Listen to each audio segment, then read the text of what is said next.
In this video, you're going to learn how your worship team can play dynamically, being quiet at the parts where it needs to be quiet whenever you go into the bridge after the second chorus, and then getting loud at the very end.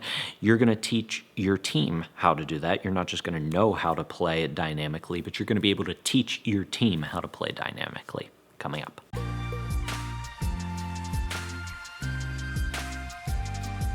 Hey, Spencer here from Leading Worship Well. This is the place where we talk about how to lead yourself well, lead your church well, and lead worship well. So if you're interested in that, click subscribe down below, and let's get into it, because today we're talking about playing dynamically with your worship team. What do I mean by dynamically? We're talking about, I want to say volume levels here, but I think really more it's energy levels, right? Volume is like the layman's term of what we think of when we're speaking dynamics. But just because you're playing dynamically doesn't mean that you're being super loud or super quiet all the time. Sometimes it just means you're playing with energy. So yes, in this video, you're going to learn how you can play with your worship team with energy. And so what that means is some parts of the song have a lot of energy, some parts of the song have not as much energy, and we conceptualize that as louder and quieter. Oftentimes that's how we explain it, but you can't just know that those parts exist in a song. There are actual musical things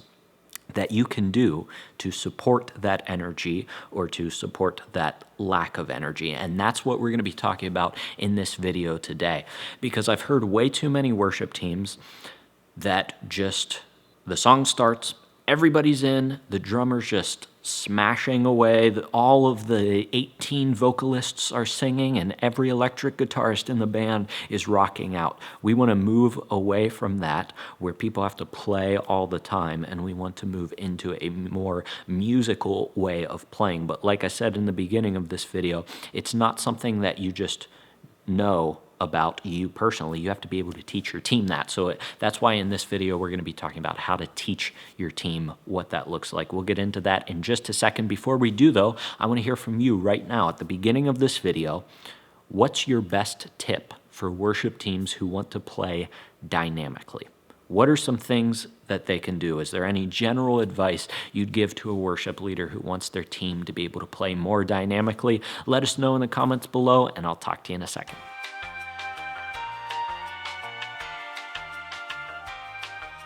Thanks so much for leaving your answer down below. Let's get into it.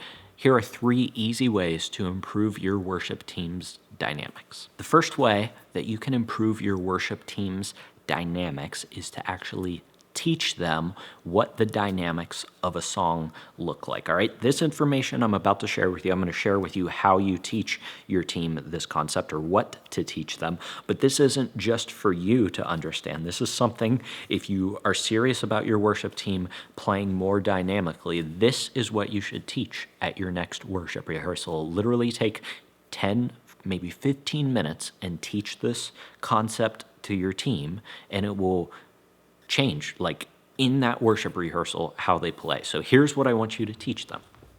I want you to teach them this chart right here. All right? This chart is showing that the song that we're leading, whatever song it is a journey. All right? And we aren't just sprinting from point A to B as fast as we can, which would musically look like everybody in your worship team just smashing the cymbals and strumming as hard as they can on their guitar and singing at every single point in the song. No, when we go on a journey, like if you were going on a hike or something, a hike that is all flat would not be very exciting. You'd just be going on a walk in the woods. There'd be no elevation change. Likewise, a hike that is like at the top of the mountain all the time isn't as rewarding as when there are those ups and downs, as you can see on this chart right here. All right, see how there's ups and downs in the songs? The top of the mountain experience is way more rewarding when there are bottom of the mountain experiences in your worship song arrangement. So what that looks like is, if we want to have a top of the mountain experience in the song, or the climax of the song, the only way we're going to be able to get there is if we bring things down really quiet in the song. There has to be some space between the top and the bottom. So what I want you to teach your worship team is that songs are journeys that we go on. And sometimes we're going to be down here, sometimes we're going to be up here, but there has to be a difference. If you're always at the top, you're never going to realize that you're at the top. So that's what I want you to teach your team. In a few moments here, we're going to go into different ways to kind of accomplish that mission with your team. But for now, you just need to understand that songs are a journey. And there needs to be a difference between the quiet parts and the loud parts. All right, so keep that in mind. That's what you need to teach your team. We'll talk a little bit more about what you can teach your team here as well. So leading out of that teaching, we need to start asking the question alongside our teams, include them in this conversation, but we should be asking the question, what is going on in this part of the song that is different from the other parts? So you see this chart right here? We have verse 1, and then we have the chorus, and then we have verse 2, and then we have chorus 2, and then we have the bridge, and then we have the final chorus. Now you might look at that, and this is what a lot of worship teams do, and they see, okay, there's 2 verses. The chords for the 2 verses are exactly the same. So I just need to play the same thing there. Or there's 3 choruses. I know the chords to the chorus, so I'm just going to play G, C, D, E minor over and over again when we get to the chorus. But that's like where we start. That's like, okay, I know how to play the song musically, but how do we actually arrange it? And to get to the arrangement that we want, we have to ask that question. What makes this part of the song different than the last part of the song? What makes chorus 2 different from chorus 1? And there should be a difference between every part in your song because that's the journey that you're going through. Back to the hiking analogy, imagine if you were just walking along a straight stream the whole time on your hike. It would be kind of a boring hike, right? But what if you started at the stream and then you climbed up a little bit into the mountains, and then there were like these huge boulders that you were walking through, and then you climbed up a little bit higher on the mountain and you got this amazing lookout, and then you started climbing down the mountain and there was like this big waterfall beside you, and then you got down to the bottom and you were walking along the road or something, right? See how that's so much more interesting than just walking by a stream the whole time? The same is true in our music. So let's put some skin and bones on what the waterfall and the lookout at the top of the mountain and the boulders are, musically speaking. So just to think about a song arrangement, think about what tools you have in your worship team that you can paint with. Think what you could add to different parts of the song to make them different. So maybe in verse 1, you start out with just an acoustic guitar and they're just strumming, right? That's verse number 1. Now we get into the chorus. What's going to make chorus number 1 different than verse number 1? Well, maybe the keyboard comes in on chorus number 1. And then let's move into verse number 2. Well, verse number 1 just had the acoustic guitar playing, but what can we add now? Well, now we've got the acoustic guitar and the keyboard, and the drum and the bass come in. All right? This is like super simple arranging here. And then chorus number 2, what's going to make this different? Well, now we've got the bass and the drums coming in. What if we add a harmony on top of that, right? And now, because we've added all of these instruments, we're climbing the mountain, but we get to the bridge and we want it to back off and be quiet. So what do? Do we all keep playing? No, maybe we back down to just the keyboard and a vocalist playing. Do you see how we've gone on a journey now? So start getting your team to think about this question. What is going to make this part of the song different than the last part?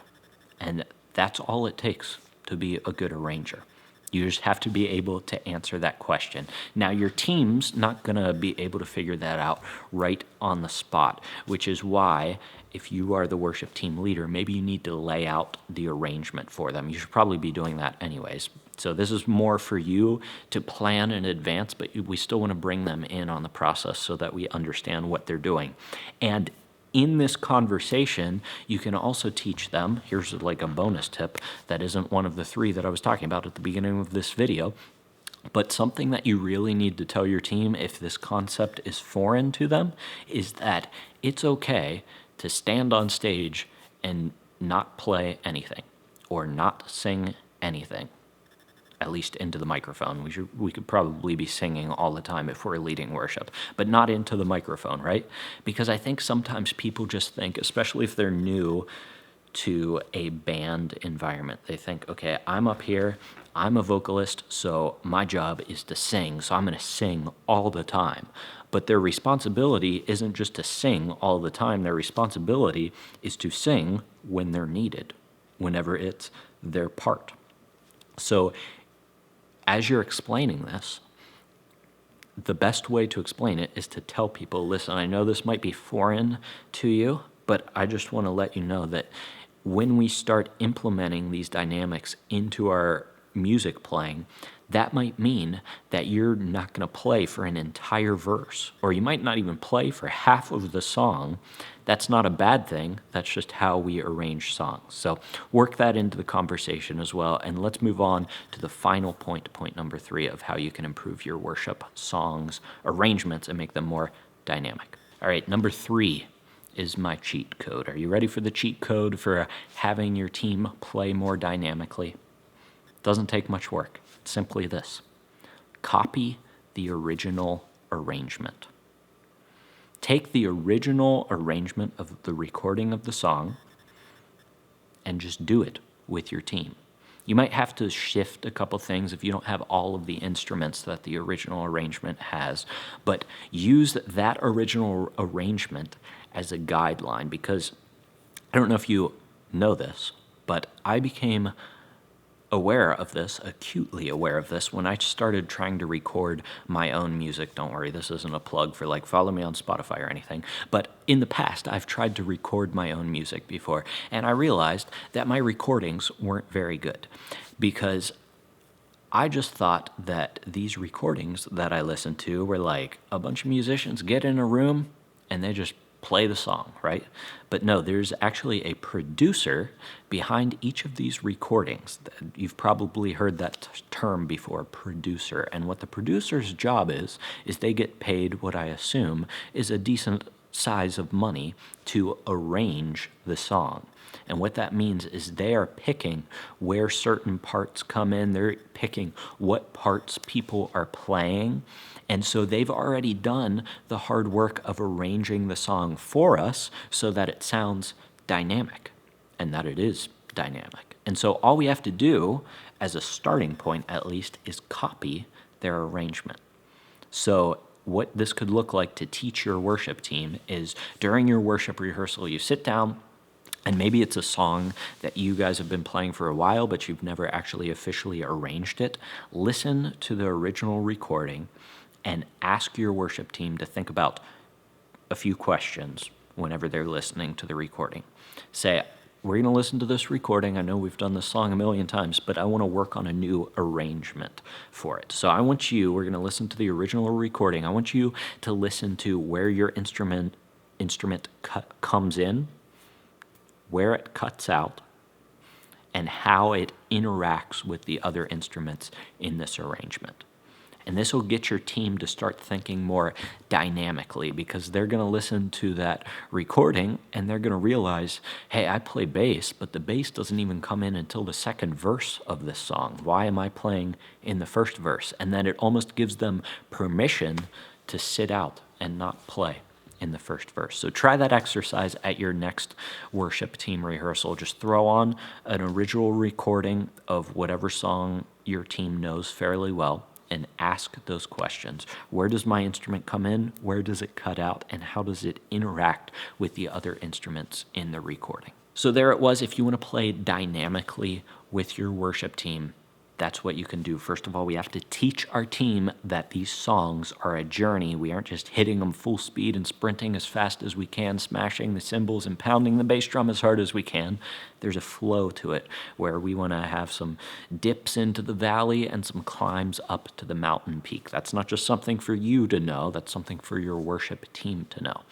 And then when it gets to the actual process of arranging our songs, we want to ask the question, what makes this part of the song different from the last part of the song? What makes chorus 2 different from chorus 1? What makes the final chorus different from the bridge? There should be something different in each part of the song. And then finally, if you just want an easy starting point, just sit down and copy the arrangement of a song that your team already knows. Listen to the original recording of it and copy whatever that producer has put together who got paid big bucks to do that. And that's how you play more dynamically.